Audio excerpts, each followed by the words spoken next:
जय हिंद साथियों, आप सभी का बहुत बहुत स्वागत है आपका अपना इस चैनल स्टूडेंट्स डिमांड पर, जहां पर आपकी सभी डिमांड्स को पूरी की जाती है।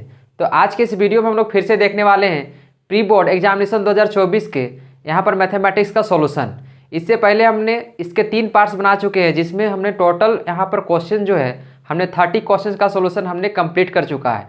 अगर यदि आप नहीं देखे हो अभी तक तो जा करके हमारे इस चैनल पे जरूर जा करके देखें, और अगर यदि आप हमारे इस चैनल पे नए हैं तो चैनल को जरूर सब्सक्राइब कर लें, ताकि आने वाले सभी इंपॉर्टेंट क्वेश्चन आप तक सबसे पहले पहुंच पाए। तो आइए देखते हैं कि आज का सबसे पहला क्वेश्चन यहाँ पर क्या होने वाला है।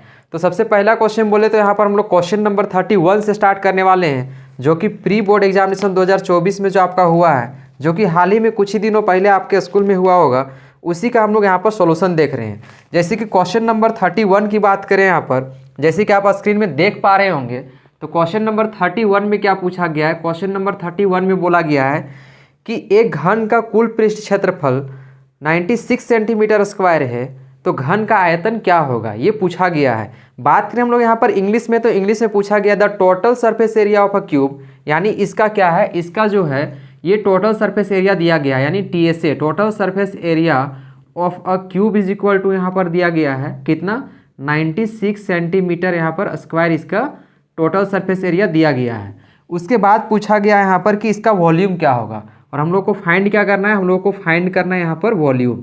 तो वॉल्यूम क्या होता है क्यूब का, वॉल्यूम ऑफ क्यूब अगर यदि फाइंड करना है तो वॉल्यूम ऑफ क्यूब क्या होता है यहाँ पर, ये होता है साइड क्यूब, यानी साइड का पावर 3, ये होता है हमारा वॉल्यूम ऑफ क्यूब। और हम लोग को दिया क्या गया है, TSA ऑफ क्यूब दिया गया है 96 सेंटीमीटर स्क्वायर। आखिर ये कैसे फाइंड करेंगे, अगर यदि TSA of cube 96 centimetre square दिया है, कहीं ना कहीं हम लोग बोल सकते हैं कि जो total surface area of cube होता है, यानी कुल पृष्ठ क्षेत्रफल ऑफ जो घन होता है, वो क्या हो जाएगा यहाँ पर 6A स्क्वायर होता है। मतलब बोल सकते हैं ये कहीं ना कहीं जो है ये 96 सेंटीमीटर स्क्वायर जो है ये किसके बराबर है, ये 6A स्क्वायर के बराबर है। हम लोग को यहाँ पर A क्या है, A हम लोगों को पता है कि यहाँ पर ये क्या होता है, ये होता है साइड। A यहाँ पर क्या है, A हम लोग यहाँ पर ये है भुजा। अब यहाँ पर बात करें हम लोग यहाँ पर A की, तो यहाँ पर हम लोग को क्या चाहिए, साइड चाहिए। तो यहाँ से हम लोग साइड फाइंड कर लेंगे। कैसे फाइंड करेंगे, तो हम लोग यहाँ पर देख पा रहे हैं कि A square is equal to लिख सकते हैं हम लोग यहाँ पर 96, ये मल्टीप्लाई में इधर आके डिवाइड में हो जाएगा। जैसे ही इसको हम डिवाइड करेंगे तो ये क्या होगा, 6 1 जा 6 और 6 6 जा 36, मतलब बोल सकते हैं A square is equal to क्या हो जाएगा, यहाँ पर हो जाएगा हमारा 16 हो जाएगा। हम लोग को चाहिए क्या, A, तो A इज इक्वल टू क्या हो जाएगा, √16 और A बराबर बोल सकते हैं किसका स्क्वायर है, 4 का, मतलब A हमारा आ गया 4 सेंटीमीटर। मतलब हमारा जो साइड आया, साइड कितना आ गया, साइड आ गया मेरा 4 सेंटीमीटर। हम लोग को चाहिए वॉल्यूम ऑफ क्यूब, तो वॉल्यूम ऑफ क्या होता है, साइड का क्यूब। साइड का क्यूब बोले तो यहाँ पर क्या हो जाएगा, 4 का क्यूब।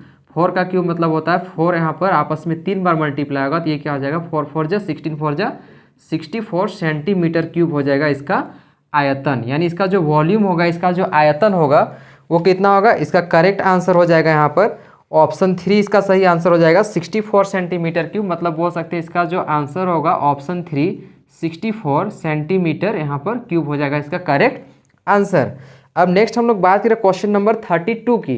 तो क्वेश्चन नंबर 32 में यहाँ पर पूछा गया है कि the height of a right circular cylinder is 14 centimetre and radius is 1 centimetre.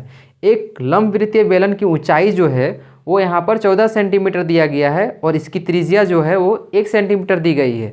तो पूछा गया है कि then the curved surface area of the cylinder will be what. यहाँ पर बोला गया है तो बेलन का जो वक्र पृष्ठ क्षेत्रफल होगा वो क्या होगा। यानी हम लोग को यहाँ पर क्या निकालना है, हम लोग को निकालना है सिलेंडर का यहाँ पर CSA। 32 नंबर की बात करें तो हम लोग को क्या निकालना है, curved surface area of cylinder, यानी बेलन का हम लोगों को क्या निकालना है, हम लोगों को बेलन का वक्र पृष्ठ क्षेत्रफल निकालना है। क्या निकालना है, वक्र पृष्ठ क्षेत्रफल। वक्र पृष्ठ क्षेत्रफल की अगर बात करें हम लोग यहाँ पर बेलन की, तो ये क्या होता है, ये हमारा हो जाता है CSA ऑफ सिलेंडर होता है 2πRh। क्या होता है, 2πRh होता है।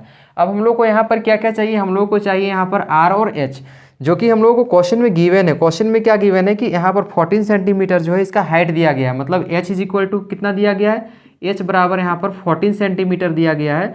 और रेडियस की बात करें तो रेडियस कितना दिया गया, तो रेडियस हमारा 1 सेंटीमीटर दिया गया, तो हम लोग यहाँ पर 1 सेंटीमीटर लेंगे। जस्ट यहाँ पर वैल्यू पुट करेंगे, 2 इंटू पाई का वैल्यू कितना लेंगे, 22/7। R की बात करें तो R कितना दिया गया है, ये 1 दिया हुआ है। और H की बात करें तो H कितना दिया गया है, ये 14 सेंटीमीटर दिया गया है।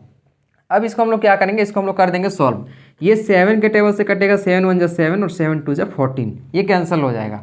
इसके बाद क्या बचेगा, 2 मल्टीप्लाई 22 मल्टीप्लाई 1 मल्टीप्लाई 2, तो 2 मल्टीप्लाई 22 करेंगे तो ये 44 हो जाएगा, और 44 को जब 2 से मल्टीप्लाई करेंगे तो ये 88 हो जाएगा। मतलब फाइनली बोल सकते हैं इसका जो CSA होगा, इसका जो वक्र पृष्ठ क्षेत्रफल होगा इस बेलन का, वो कितना हो जाएगा, 88 सेंटीमीटर स्क्वायर हो जाएगा। और हम लोग बोल सकते हैं इसका जो करेक्ट आंसर होगा अकॉर्डिंग टू क्वेश्चन यहाँ पर, तो बोल सकते हैं कि ऑप्शन 2 इसका सही उत्तर हो जाएगा।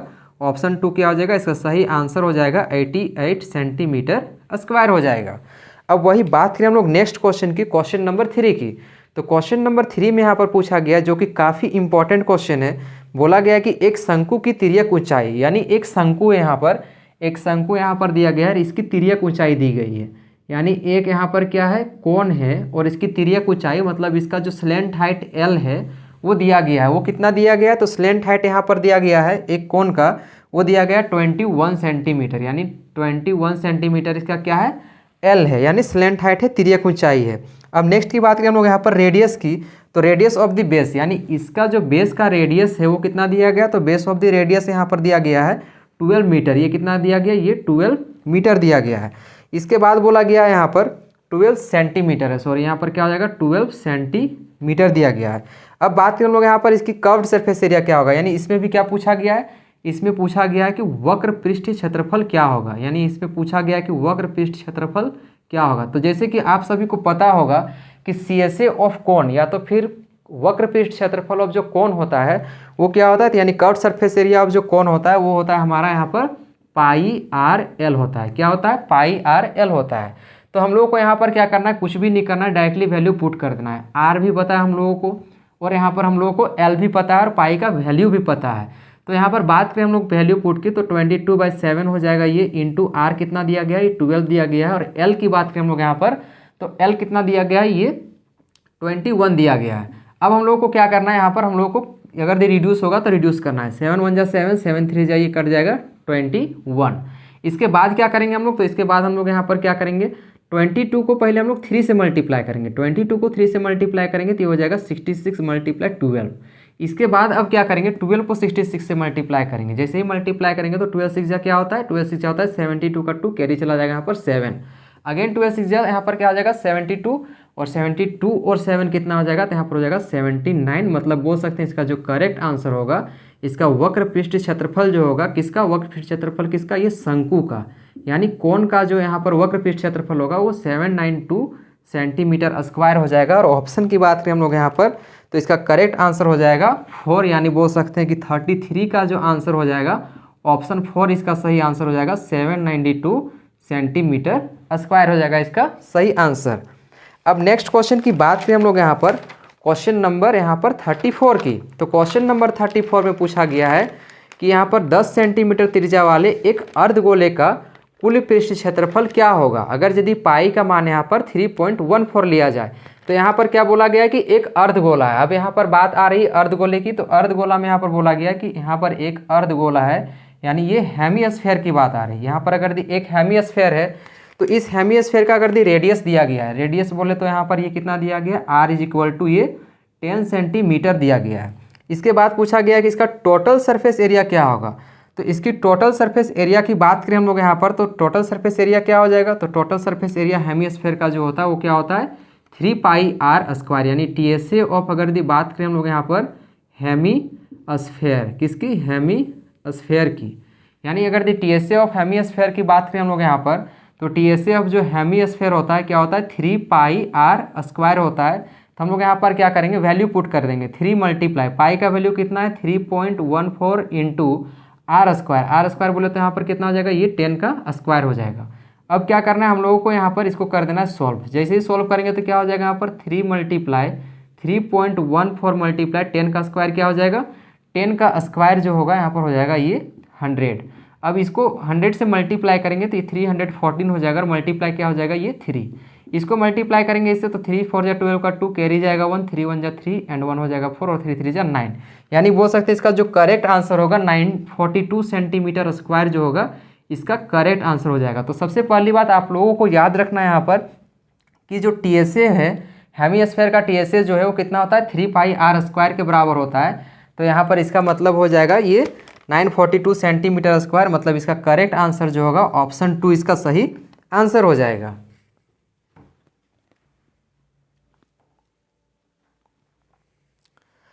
अब बात करें हम लोग नेक्स्ट क्वेश्चन नंबर 35 की। तो क्वेश्चन नंबर 35 में यहाँ पर पूछा गया है कि एक घनाभकार पानी की टंकी 6 मीटर लंबी, 5 मीटर चौड़ी और 4.5 मीटर गहरी है, तो इसमें कितना लीटर पानी आ सकता है। यानी यहाँ पर पूछा गया है कि अगर यदि एक क्यूबोइडल वाटर टैंक है, क्या है, एक क्यूबोइडल वाटर टैंक है। क्वेश्चन नंबर 35 की हम लोग बात करें तो यहाँ पर बोला गया है कि एक क्यूबोइडल वाटर टैंक है। एक क्यूबोइडल वाटर टैंक किस तरह से हो सकता है, तो ये एक यहाँ पर मान लेते हैं कि एक क्यूबोइडल वाटर टैंक कुछ इस तरह से यहाँ पर ये दिया गया और इसकी लेंथ, ब्रेड्थ और हाइट दी गई है। ये क्या है, एक क्यूबोइडल वाटर टैंक है और यहाँ पर क्या है, ये पूछा जा रहा है कि इसमें कितना पानी आ सकता है, इतना कितना लीटर पानी आ सकता है। यानी यहाँ पर लेंथ दी गई है इसकी 6 मीटर, यानी ये 6 मीटर दिया गया है। ब्रेड्थ की बात करें यहाँ पर तो ये कितना दिया गया है, ये 5 मीटर दिया गया है। और हाइट की बात करें हम लोग यहाँ पर तो हाइट कितना दिया गया है, यानी डीप, ये 4.5 मीटर इसका डीप दिया गया है। और पूछा गया कि इसमें कितना लीटर पानी आ सकता है। कितना लीटर पानी का आने का मतलब यहाँ पर क्या, इसका कैपेसिटी पूछा गया, मतलब इसका वॉल्यूम निकालना पड़ेगा। तो हम लोग जानते हैं कि वॉल्यूम ऑफ क्यूबॉइड जो होता है, ये वॉल्यूम ऑफ क्यूबॉइड क्या होता है, यानी वॉल्यूम ऑफ क्यूबॉइड की बात करें और हिंदी में अगर यदि बोले हम तो यहाँ पर घनाभ की जो आयतन होती है वो कितना होती है, length into breadth into height होती है। तो हम लोग यहाँ पर क्या लिखेंगे, घनाभ का आयतन is equal to L into B into H होता है। जहाँ पर L हम लोगों को पता है कि 6 है और B हम लोगों को पता है कि ये 5 है और H की बात करें तो ये कितना है, 4.5 दिया गया है। अब नेक्स्ट हम लोग बात करें यहाँ पर इसकी सॉल्व की, तो यहाँ पर क्या हो जाएगा, 6 5 जाइए 30 हो जाएगा, यानी 30 मल्टीप्लाई ये 4.5 हो जाएगा। अब नेक्स्ट हम लोग बात करें तो यहाँ पर 45 को क्या करेंगे हम लोग, 3 से मल्टीप्लाई करेंगे। तो 45 को अगर 3 से मल्टीप्लाई करेंगे तो ये 135 आएगा और एक जीरो लगेगा यहाँ पर इसके पीछे। पॉइंट के बाद यहाँ पर एक डिजिट है तो हम लोग यहाँ पर भी एक डिजिट के बाद पॉइंट लगाएंगे तो ये आ जाएगा 135 मीटर क्यूब। क्योंकि हम लोग क्या निकाल रहे हैं, हम लोग इसका वॉल्यूम निकाल रहे हैं, हम लोग इसका क्या निकाल रहे हैं, इसका हम लोग आयतन निकाल रहे हैं। और जब भी आयतन निकालते हैं तो इसका यूनिट हम लोग लगाते हैं मीटर क्यूब, सेंटीमीटर क्यूब। ये मीटर में तो हम लोग मीटर क्यूब में लगाएंगे। लेकिन यहाँ पर आप ऑप्शन में देख पा रहे होंगे कि यहाँ पर 135 मीटर क्यूब कहीं नहीं दिया गया होगा। ऑप्शन ए आपको दिख रहा होगा कि 135 लीटर है, लेकिन हम लोग को आंसर लीटर में चाहिए ना कि मीटर क्यूब में। तो मीटर क्यूब से जब भी हम लोग लीटर में जाएंगे तो हम लोग 1000 से मल्टीप्लाई करते हैं। क्या करते हैं, 1000 से मल्टीप्लाई करते हैं। अगर यदि 135 को हम लोग 1000 से मल्टीप्लाई कर दें तो ये क्या हो जाएगा, 135 को अगर हम लोग मल्टीप्लाई कर देंगे तो क्या हो जाएगा, 135,000 ये लीटर हो जाएगा। मतलब इसका जो करेक्ट आंसर होगा, इसका जो सही उत्तर होगा, ऑप्शन 4 इसका सही आंसर हो जाएगा। यानी 4 इसका करेक्ट आंसर होगा। 135 और 30 ये लीटर इतना हो जाएगा इसका आंसर। मतलब इतना पानी जो है इसमें ये यहाँ पर भरा जा सकता है। ये यहाँ पर क्वेश्चन में पूछा गया था। अब नेक्स्ट क्वेश्चन की बात करें हम लोग 36 के, तो 36 सबसे इजी क्वेश्चन है। जैसे कि आप स्क्रीन में देख पा रहे होंगे कि 36 क्वेश्चन में यहाँ पर बोला गया है कि 14 का फ्रीक्वेंसी क्या होगा। यानी यहाँ पर बारंबारता किसकी पूछी गई है, यहाँ पर 14 की बारंबारता पूछी गई है। तो जैसा कि आप स्क्रीन में देख पा रहे हैं कि 14 यहाँ पर कितना बार है, तो 14 को अगर काउंट करोगे तो एक 1 2 3 4 5, यानी यहाँ पर 14 कितना टाइम से, 5 टाइम से। तो इसकी फ्रीक्वेंसी क्या हो जाएगी, इसकी जो फ्रीक्वेंसी होगी यानी इसकी जो बारंबारता होगी वो कितना होगी, 5 होगी। मतलब बोल सकते हैं इसका करेक्ट आंसर की बात करें तो ऑप्शन 4 जो होगा इसका क्या हो जाएगा, करेक्ट आंसर हो जाएगा 36 का। 37 की बात करें तो क्या हो जाएगा, 37 में पूछा गया कि मीन ऑफ डाटा क्या होगा। तो मीन ऑफ डाटा जब पूछा जाता है, जब भी मीन ऑफ डाटा निकालना हो तो हम लोग मीन कैसे निकालेंगे। मीन इज इक्वल टू होता है यहाँ पर होता है टोटल नंबर ऑफ ऑब्जर्वेशन। यानी यहाँ पर जितने भी नंबर ऑफ ऑब्जर्वेशन होते हैं उन सभी का पहले सम। यानी यहाँ पर क्या करेंगे, सम ऑफ ऑल ऑब्जर्वेशन, जितना भी ऑब्जर्वेशन दिया गया है उसको सम कर देंगे। क्या क्या दिया गया है, 5 दिया गया है, 5 + 10 + 15 + 20 + 25 हो जाएगा। अब यहाँ पर काउंट करना है कि कितने नंबर ऑफ ऑब्जर्वेशन है। तो 1 2 3 4 5 है, तो इसको 5 से हम लोग डिवाइड कर देते हैं। कुछ भी नहीं करना है, इसको सिंप्लीफाई कर देना है, सभी को सम कर देंगे और 5 से हम लोग इसको डिवाइड कर देंगे। अब अगर इस सम की बात करें तो 5 और 5 को जोड़ेंगे, 5 और 15 को यहाँ पर जोड़ेंगे तो ये 20 हो जाएगा। 20 और 10 को जोड़ेंगे तो ये 30 हो जाएगा। 30 और 20 को जोड़ेंगे तो 50 हो जाएगा। और 50 और 25 को जोड़ेंगे तो 75 हो जाएगा। मतलब बोल सकते हैं कि टोटल कितना होगा, ये 75। ये जोड़ने का तरीका है। अब अगर बात करें हम लोग इसको डिवाइड की तो 5 से इसको डिवाइड करेंगे और सभी को पता है कि ये 75 कितने बार में आएगा 5 के टर्म में, तो ये 15 बार में आएगा। मतलब बोल सकते हैं कि मीन ऑफ डाटा जो होगा वो क्या हो जाएगा, इसका करेक्ट आंसर हो जाएगा 15, इसका सही उत्तर होगा। ये इसका मीन ऑफ डाटा होगा। मतलब बोल सकते हैं क्वेश्चन नंबर 37 का सही आंसर की बात करें तो ऑप्शन 4 इसका सही आंसर हो जाएगा। नेक्स्ट बात करें हम लोग क्वेश्चन नंबर 38 की। तो 38 में क्या पूछा गया, मीडियन ऑफ डाटा पूछा गया है। मीडियम ऑफ डाटा निकालने से पहले दो बातों की हमें ध्यान रखनी होती है यहाँ पर, कि यहाँ पर जो जितने डाटा दिए गए हैं वो यहाँ पर सबसे पहले n पता करना होता है। तो 38 में हम लोग सबसे पहले n पता करेंगे। n is equal to even number है कि ऑड नंबर, पहले ये पता करना है। तो यहाँ पर बात करें यहाँ पर इवन ऑड की, तो कितने नंबर से यहाँ पर एक नंबर यहाँ पर दिया गया है, नंबर को हम लोग लिखते हैं यहाँ पर 2 लिखा हुआ है, 3 4 5 0 1 3 4 ये 3 यहाँ पर ये डाटा दिया गया है। इससे पहले हम लोग यहाँ पर काउंट करेंगे कि यहाँ पर काउंट करने से पहले हम लोग असेंडिंग ऑर्डर में करेंगे। कि इसमें करेंगे सबसे पहले हम लोग लिखेंगे ये असेंडिंग ऑर्डर में। असेंडिंग ऑर्डर में लिखे तो सबसे छोटा यहाँ पर कौन है, तो सबसे छोटा यहाँ पर 0 है, तो सबसे पहले 0 लिखेंगे। देन यहाँ पर 1 है तो 1 लिखेंगे। फिर से चेक करना है कहीं पर और भी 1 है क्या तो लिखना है, नहीं है तो नहीं लिखना है। नेक्स्ट बात करें 2 की, तो 2 कितना है यहाँ पर, तो 2 यहाँ पर एक है तो हम लोग यहाँ पर एक 2 लिखेंगे। 3 की बात करें तो 3 कितना है, 1 2 3, तो हम लोग यहाँ पर क्या करेंगे 1 2 3 लिख देंगे। 3 के बाद कौन सा बड़ा नंबर, और एक 3 है तो और एक 3 लिखेंगे हम लोग यहाँ पर। बात करें अब नेक्स्ट, तो 4 है तो यहाँ पर 4 लिखेंगे। देन 5 एक है तो यहाँ पर हम लोग 5 लिखेंगे। इसके बाद क्या बात करें तो यहाँ पर और एक 4 था तो यहाँ पर और एक 4 लिखेंगे, और 5 है तो 5। काउंट करो कितने नंबर्स ऑफ डिजिट्स हैं यहाँ पर, तो टोटल 1 2 3 4 5 6 7 8 9 10 है। यानी हम लोग को यहाँ पर पता है कि यहाँ पर टोटल कितना दिया गया। टोटल यहाँ पर हम लोग को पता है यहाँ पर कि ये n जो है n कितना है, n हमारा 10 है। ये 10 है, ये कौन सा नंबर है, तो बात करें हम लोग इसकी तो ये एक इवन नंबर है। और जब भी इवन आता है तो इवन का जो मीडियन होता है, इवन का जो मीडियन होता है वो क्या होता है n/2th टर्म, यानी n/2th plus n/2 plus 1th term, n/2 plus 1th term divided by ये क्या हो जाएगा 2। ये इसका फॉर्मूला होता है। अब n यहाँ पर कितना दिया गया 10, तो 10/2 करेंगे, मतलब 10/2th टर्म प्लस n/2 कितना हो जाएगा 10/2 प्लस 1th टर्म, यहाँ पर ये हो जाएगा 1th टर्म डिवाइडेड बाई क्या होगा ये 2 हो जाएगा। अब 10 को 2 से डिवाइड करेंगे तो ये क्या हो जाएगा, ये हो जाएगा 5, यानी ये क्या हो जाएगा 5th टर्म प्लस इसको अगर ये डिवाइड करेंगे तो 5 हो जाएगा, और 5 और 1 को जोड़ेंगे तो 6 हो जाएगा। यानी बोल सकते हैं कि ये 6th टर्म डिवाइडेड बाई 2। अब यहाँ पर ध्यान से देखना है कि ये 5 टर्म है और ये 6th टर्म है। यहाँ पर ऐसा नहीं कि 5 और 6 को जोड़ के और 2 से डिवाइड कर देंगे, ये गलत हो जाएगा। हम लोग को देखना है कि 5th टर्म पूछा गया, तो 5th टर्म में क्या है 1 2 3 4 5, 5th टर्म में क्या है 3 है तो हम लोग यहाँ पर क्या लिखेंगे 3 लिख देंगे। 6th टर्म में क्या है तो ये भी 3 है तो 3 लिख देंगे, और डिवाइड करेंगे 2। अब जो सॉल्यूशन आएगा वो उसका मीडियन होगा। और कभी भी जो चेक करेंगे हम लोग उसको असेंडिंग ऑर्डर वाले डाटा को चेक करेंगे, इसको हमेशा भूल जाना है। 3 + 3 कितना हो जाएगा, ये 6 हो जाएगा। 6 को 2 से डिवाइड करेंगे तो यहाँ पर 3 हो जाएगा, मतलब इसका जो मीडियन होगा वो क्या हो जाएगा आंसर 3 होगा। मतलब बोल सकते हैं कि करेक्ट आंसर की बात करें तो 38 का जो सही उत्तर होगा वो क्या हो जाएगा, ऑप्शन 2 इसका सही आंसर हो जाएगा, और मीडियन यहाँ पर इसका आंसर 3 होगा।